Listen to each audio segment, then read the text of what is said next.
proclive al silencio o en el mejor de los casos, a los monosílabos, Mario Aburto Martínez, ha sido analizado más a través de su palabra escrita que dicha. De 1994 a 2000, escribió decenas de fábulas y otros cuentos, además de mensajes detrás de sus pinturas. Los psicólogos jamás se retractaron del diagnóstico de trastorno narcisista de la personalidad del asesino confeso de Luis Donaldo Colosio Murrieta, quien fuera candidato a la presidencia de la República en 1994 por el Partido Revolucionario Institucional, PRI. Pero a la vez, esos mismos analistas de la conducta reconocieron en Aburto la expresión reiterada de que es inocente. Si bien el interno prefirió escribir hablar en sus primeros años de reclusión, referidos en el informe de la investigación del homicidio del licenciado Luis Donaldo Colosio Murrieta de la Subprocuraduría Especial para el caso, hubo alguien con quien sí conversó de viva voz. Joaquín Guzmán Loera, el Chapo Guzmán. Fue una plática rápida, acaso no completó el minuto, de celda a celda, con el apuro natural de las prisiones, bajo el único vínculo de la desgracia. Además, predominó la brevedad a la que es proclive Mario Aburto Martínez, el asesino confeso de Luis Donaldo Colosio Murrieta, quien fuera candidato del Partido Revolucionario Institucional, PRI, a la presidencia de la República en 1994. El otro interlocutor era Joaquín Guzmán Loera, el Chapo Guzmán. ¿Qué relación había entre ellos? Ninguna. Ni siquiera se conocían. Pese a un cúmulo de versiones de fuentes periodísticas, declaraciones ministeriales e interrogatorios, que de 1994 a 2000 sostuvo que el narcotráfico pudo ser el gran móvil para matar al candidato, los tres fiscales que estuvieron a cargo del caso en diferentes períodos, no lograron resultados bajo esa línea de investigación. En el informe de la Subprocuraduría Especial para el caso Colosio, hay 4 versiones que indican la posibilidad de un vínculo entre narcotraficantes y miembros del equipo de campaña de Luis Donaldo Colosio. Hay otras 3 que aluden a que la campaña se financió con fondos de esa actividad ilícita. Aquí es donde aparece el nombre de Joaquín Guzmán Loera, como simpatizante de Colosio y proveedor de la campaña. 9 versiones sugieren que por muchas razones, los cárteles pudieron haber ordenado el asesinato. 6 versiones llevan a la frase consabida, ajuste de cuentas. Ello porque para los cárteles, el escenario de Colosio en la presidencia no les auguraba buen destino o porque ya habían resultado afectados por algo. 3 versiones indican que Aburto Martínez pudo haber estado relacionado con el trasiego de droga. El Chapo Guzmán fue llamado a cuentas 2 veces sobre el crimen y las 2 veces respondió que él no sabía nada de esa muerte, porque el 23 de marzo de 1994 ya se encontraba preso. Tras el deslinde, no se quedó callado. Dijo algo que el escribiente de la fiscalía reprodujo así. Estando en el Ceferezo de Almoloya de Juárez, en un cuarto cercano al de Mario Aburto Martínez, este mencionaba que él no había sido quien atentó contra el licenciado Luis Donaldo Colosio, sino Jorge Sánchez Ortega.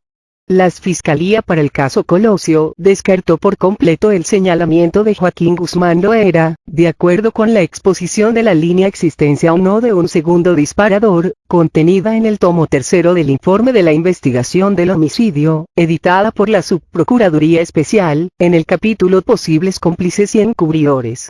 Sánchez Ortega. Alguien extiende el brazo y acerca la Taurus 38 con cachas de madera a la cabeza de Luis Donaldo Colosio Murrieta, este día 23 de marzo de 1994, en acto de campaña presidencial.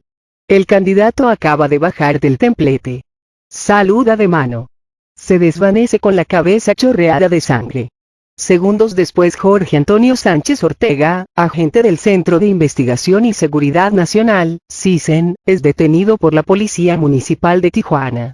Él habla por radio dentro de un Volkswagen, el mismo vehículo en el que llegó a Lomas Taurinas, una colonia periférica de la frontera. Alguien lo ha visto correr. Y ese alguien ha visto que lleva la chamarra pintada de sangre, en la parte del antebrazo izquierdo.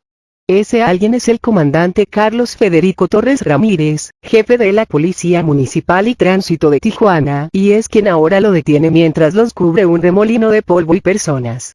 Jorge Sánchez Ortega es llevado a la subprocuraduría local. Le practican la prueba de rodisonato de sodio. Es el método con el que se detecta si hay residuos de plomo y bario, 2 de los componentes químicos de un cartucho de arma de fuego. Da positivo. A partir de ahora, Sánchez Ortega se convierte en uno de los posibles tiradores. El segundo o tercero, según se armen las piezas de este rompecabezas en la memoria pública. Estaba en Lomas Taurinas porque Alejandro Ibarra Borbón, subdelegado del CISEN en Tijuana, lo había instruido, además de a Moisés Aldana Pérez y José Luis Pimentel, para que recabaran información del ambiente sociopolítico del acto de campaña. Cuando ocurre el disparo lo separaba a 1,50 metros del candidato, según su declaración ministerial. La sangre, ¿cómo se explica? Esa mancha de sangre de Jorge Sánchez Ortega fue explicada por él mismo de esta forma ante Ministerio Público.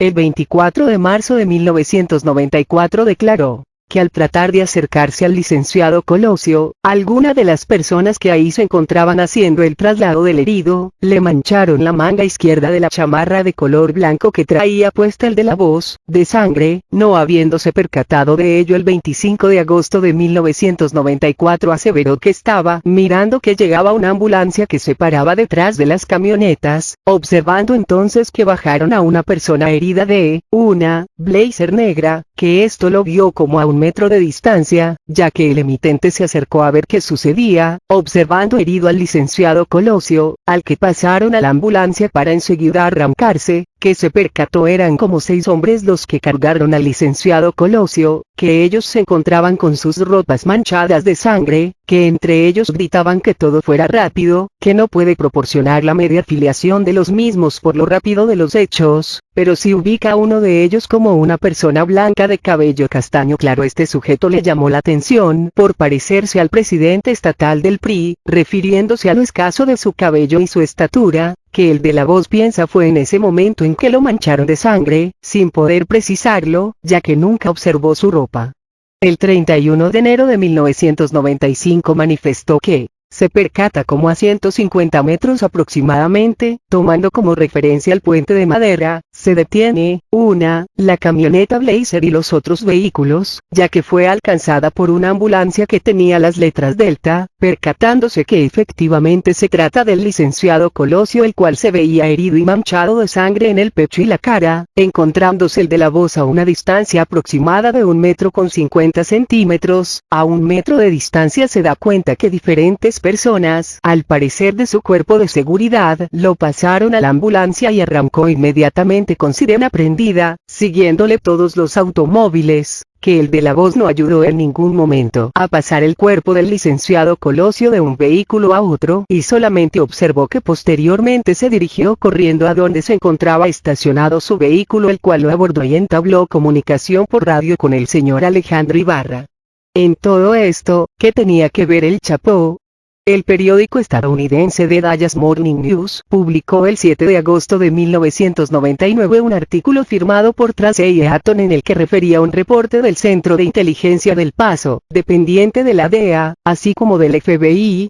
El reporte sostenía que Joaquín Guzmán Loera había ayudado a financiar la campaña presidencial y que uno de los socios del traficante planeaba contribuir con $3,5 millones. Más aún, el documento indicó que el Chapo buscó al candidato presidencial porque consideraba que era el puntero. El 25 de enero de 2000, las autoridades de Estados Unidos informaron a la autoridad mexicana que según una fuente confidencial, una persona, de quien omitieron el nombre, había declarado que el dinero de Guzmán Loera fue utilizado para cubrir los gastos de la campaña de Luis Donaldo Colosio, a través de una persona que había ostentado la dirección del aeropuerto de Tijuana. Relataron también que se había organizado una reunión de alto nivel en esa ciudad antes del asesinato de Luis Donaldo Colosio, para acordar la forma de dirigir fondos de un socio de la campaña. El oficio 179/2000 del 3 de marzo de 2000 contenía los informes PGR 000038, PGR 000039 y PGR 000040, signados por Michael G. Garland, agregado de la Embajada de Estados Unidos.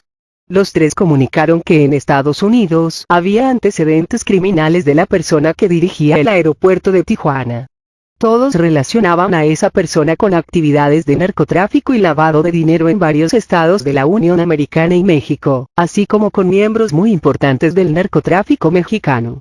Pero el legajo de reportes también indicó que esa persona se encontraba detenida y sentenciada a cadena perpetua, acusada por conspiración y posesión de 4 toneladas de cocaína en Texas.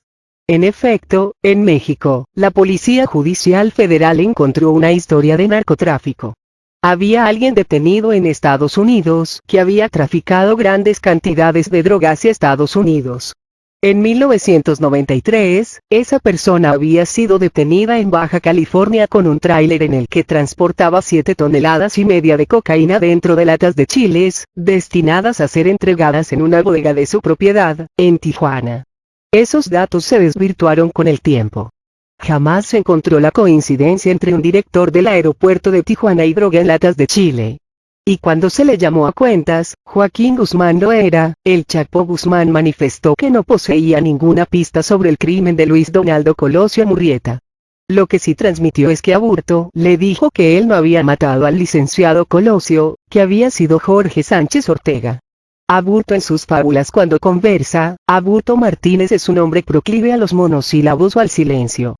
Pero en la palabra sobre papel, sí ha sido generoso. Ha escrito incluso detrás de sus dibujos o pinturas, casi siempre sobre historias de desventura y justicia. Para elaborar su perfil psicológico, los especialistas se basaron más en su escritura que en su palabra dicha. Ya fuera en la breve conversación, la que mantuvo con el Chapo, como en la escritura, el mensaje de Mario Aburto Martínez ha sido uno: yo no le disparé al licenciado Colosio. Entre 1994 y 2000, Mario Aburto Martínez escribió 12 fábulas y decenas de cuentos cuya estructura y contenido fueron analizados para los fines de la investigación criminalística de su caso. El chivo, el búho, la tortuga, el camaleón, el gusano, el cerdo, el pato, las hormigas, el topo, la víbora y el zopilote son algunos de los protagonistas de sus relatos. Los juicios y la injusticia son las circunstancias. La libertad, siempre una justicia divina que llega a poner orden y brindar libertad, es la moraleja. Los psicólogos contratados para el caso Colosio, dudaron de la autenticidad de la autoría y calificaron esos textos como lejanos a las reglas de la literatura. Pero a la vez, los mismos analistas de la conducta reconocieron la insistencia del interno a decir que es inocente.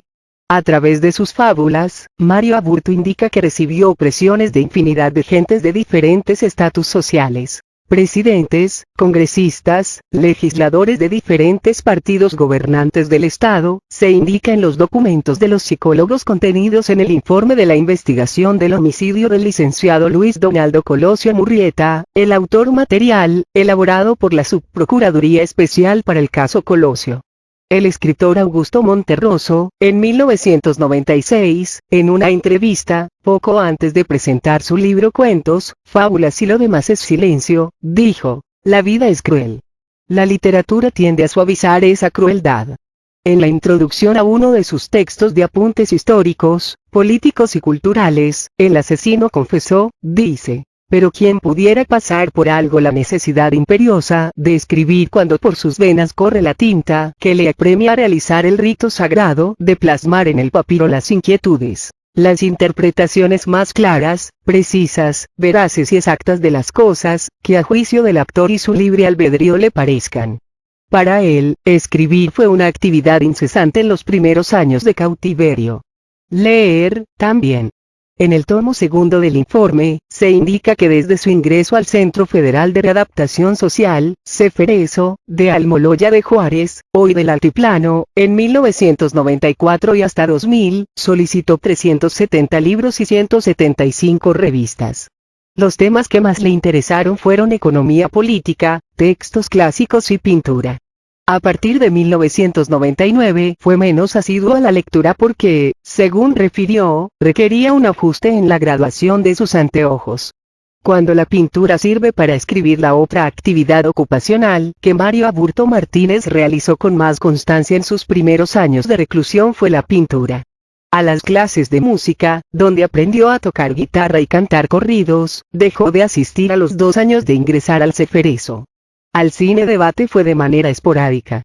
A las obras del taller mecánico no se adaptó porque no le permitieron utilizar el torno con el alegato que sus manos eran lentas y hasta torpes. Él le escribió una carta a la directora, pero la respuesta fue negativa. Los especialistas analizaron 32 dibujos y pinturas. Mario Aburto eligió como temas, los religiosos, los paisajes, los bodegones, 2 retratos de hombre, 2 autorretratos y bustos de mujeres o mujeres completas. Al analizar sus trazos, los especialistas no encontraron datos que reforzaran los aspectos psicóticos de personalidad, atribuidos a su ser poco después de su detención. Reconocieron psiconeurosis mixta, que significa obsesión, histrionismo, depresión y quizá, hipocondría. Al final, quedó asentado que Mario Aburto Martínez vive enojado, a disgusto con la sociedad, con sus circunstancias, consigo mismo, que se opone a todo, que se contradice y que detesta su insatisfacción. Refirieron que mostraba regresiones frecuentes que quizá coincidían con las experiencias cuajadas en la impotencia para lograr la defensa y que esa, al parecer, era el área más afectada de su vida. Si se toma en cuenta la opinión del tallerista y que cada cuadro y dibujo que hizo entre 1994 y el 2000, tiene palabras escritas detrás en un margen, lo que al interno le interesaba, en realidad, era la escritura. En 1997, el responsable de la clase de pintura, indicó que el interno no hacía los dibujos frente a los demás compañeros por temor a equivocarse, pues no aceptaba nada que pudiera ridiculizarlo. En la selección de colores, no usaba el negro porque para él significaba depresión. También prescindía del rojo, que era agresión. Solo usaba colores pastel. Un año después, el tallerista de pintura dijo que Mario Aburto Martínez tenía errores de perspectiva y manejo de línea, y volvió a decir que no aceptaba errores. Cuando se le corrige asume una actitud de enojo, se molesta y dice que a él, nadie le enseñó nada. Dijo el profesor de pintura que Aburto era muy detallista en lo que pintaba, pero ese año menos 1998, evitaba el amarillo porque le causaba mareos. Mario tiene facilidad para dibujar, no así para la conceptualización de la idea. También se le dificulta el manejo con los colores, prefiere los suaves que para él representan tranquilidad, no utiliza el contraste, sus tonos los mantiene en una monocromía y dice que el color amarillo lo bloquea, expuso el profesor ante elementos de la Subprocuraduría de los trazos de Aburto. Hay 2 dibujos que a la Subprocuraduría le parecieron importantes en la elaboración del expediente. En uno aparecen 2 niñas, una de las cuales es su hermanita, según dijo. El otro fue un autorretrato en óleo con acuarela, donde se encuentra sentado con un símbolo patrio. En realidad, el tallerista le explicó a los psicólogos que no se trataba de ninguna alusión ideológica. La idea era dibujar a Venustiano Carranza o Benito Juárez, pero como no le iban a salir bien, le pareció una falta de respeto y prefirió dibujarse él. Aunque, según el informe, la pintura ha estado en sus preferencias para ocuparse, Mario Aburto tuvo uno de esos enojos que a través de estas 2 décadas se le han atribuido en los perfiles psicológicos dados a conocer por la PGR.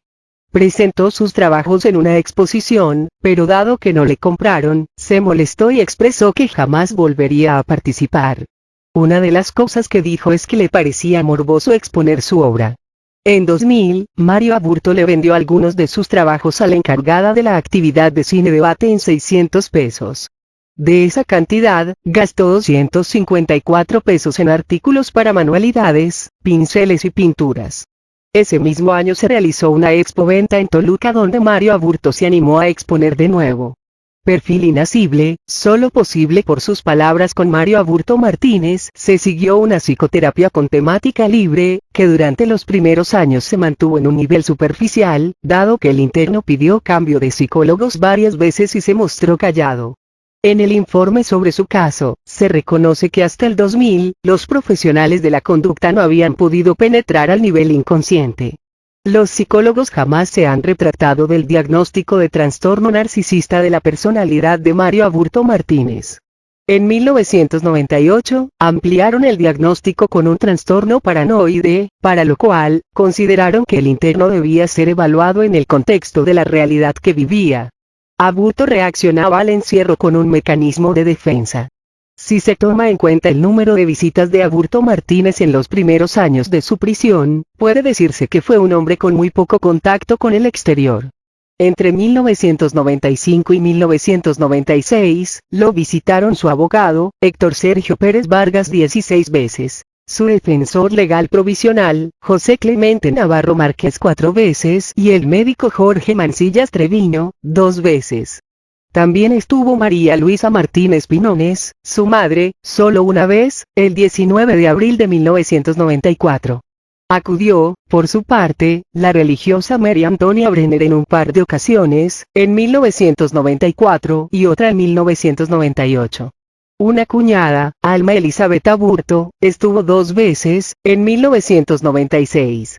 Y además está el registro de una amiga, Irma Guerrero Magaña, en 1996, según datos de la PGR. Esa instancia se negó a brindar información a la solicitud de un ciudadano, para conocer las visitas que Mario Aburto ha recibido en el penal de Puente Grande, Jalisco, a donde fue trasladado, ni en el de Tabasco, donde su familia ha dicho que se encuentra ahora. Escrito que aparece al reverso de la pintura NUN. 1. Paisaje, elaborado por Mario Aburto Martínez. Empecé a tratar de pintar para recordar cómo es el campo, los árboles, los animalitos, el agua, las plantas, las piedras, el cielo, las nubes, el sol, y todo cuanto hay en la vida. Esto porque en las condiciones en que se me tiene está provocando que me olvide de muchas cosas. Con los pocos medios a mi alcance trate de imaginarme esta escena campirana, añorando volver a ver lo que ahora se me tiene prohibido por la corrupción imperante. Una vez alguien dijo, ¿en qué país no se ha visto a personas buenas víctimas de los malvados? Pues ahora que me han acusado de un delito que nunca cometí y me agarraron de chivo expiatorio, también hoy digo que, a esa gente corrupta sus propios errores e injusticias les harán pagar. Antes estaba perfectamente bien de todas mis facultades y ahora ya empecé a olvidar muchísimas cosas y empiezo a sentir las repercusiones de las torturas físicas y psicológicas a las que he sido sometido. Solo les pido que sean y traten de ser fuertes como yo, para no sucumbir ante gentes tan malvadas, sin escrúpulos y corruptas. Pero ante las adversidades no hay que perder la ecuanimidad y tratemos de ver las cosas con más optimismo. Sé que es difícil pero intentémoslo. Por lo pronto reciban saludos y abrazos, y todo mi cariño los quiere. Mario AMTC. Escrito que aparece al reverso de la pintura NUN. 2. Mujer con pelo largo, elaborado por Mario Aburto Martínez. Hoy que tienen asilo político, no olviden que este es su país, el que un día los volverá a recibir con los brazos abiertos. Esta es la tierra que nos vio nacer, que regamos con nuestras lágrimas y nuestro sudor, que alimentó la tierra de labranza y el espíritu de nuestra raza.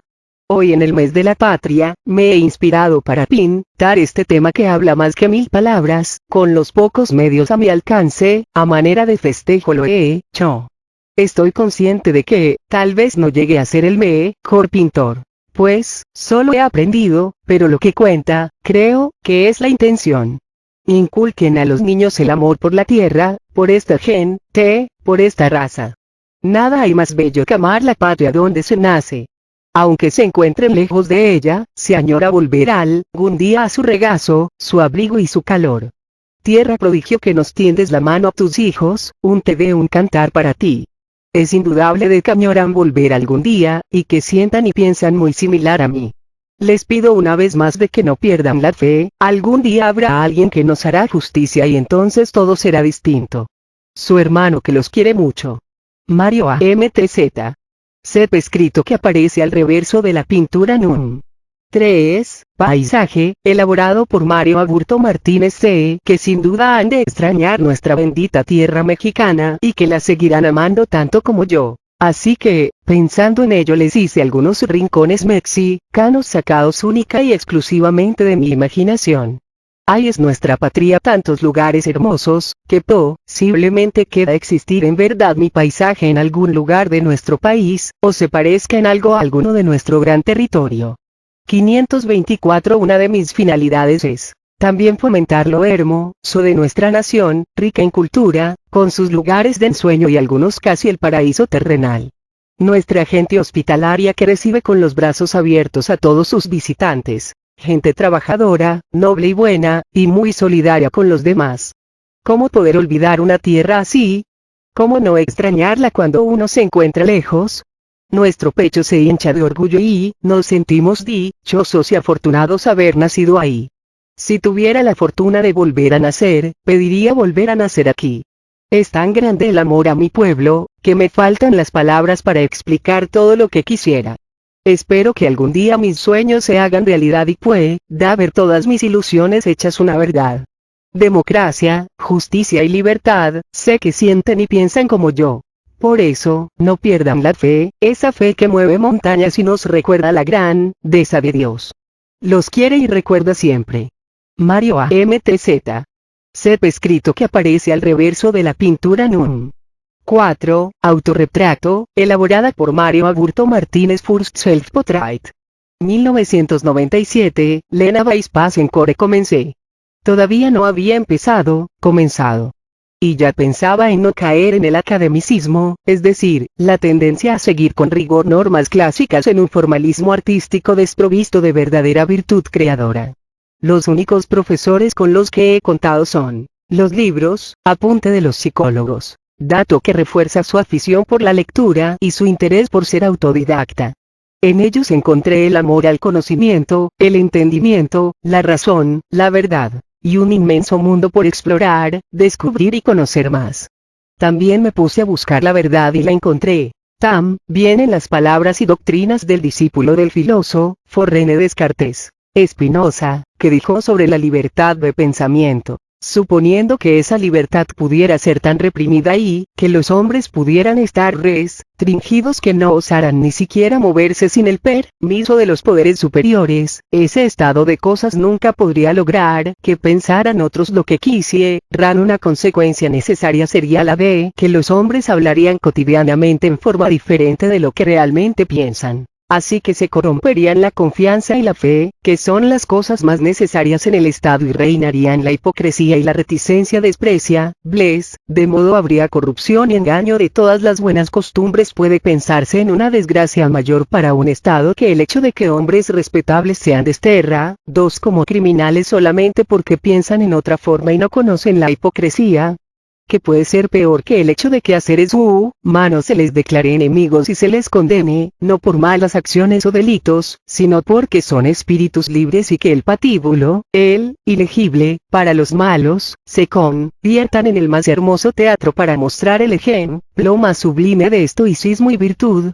Recordemos que también dijo, no es nuevo el hecho de que resulte cara la verdad, pero las maledicencias no lograrán que la abandone a mitad del camino. Hermanos, hermanas, el camino es largo y lleno de espinas. Pero, para triunfar debemos caminarlo. Pues, hay una sola verdad por la que se tiene que luchar y vivir. Preferible ser una persona que escribe verdades a una persona que escribe bien, pero solo necedades. Buscando la luz en la obscuridad, me di cuenta otra vez, que no hay más luz que la verdad que todo el mundo ve. Pues, algunos creen lo que quieren creer y lo que realmente es. Algunas veces les resulta caro la verdad y, por eso la disfrazan, la corrompen y la esconden con temeridad. Por eso, es menester recordarles que no todo se puede coartar, pues, lo que el mundo y ustedes quieren, eso prevalecerá.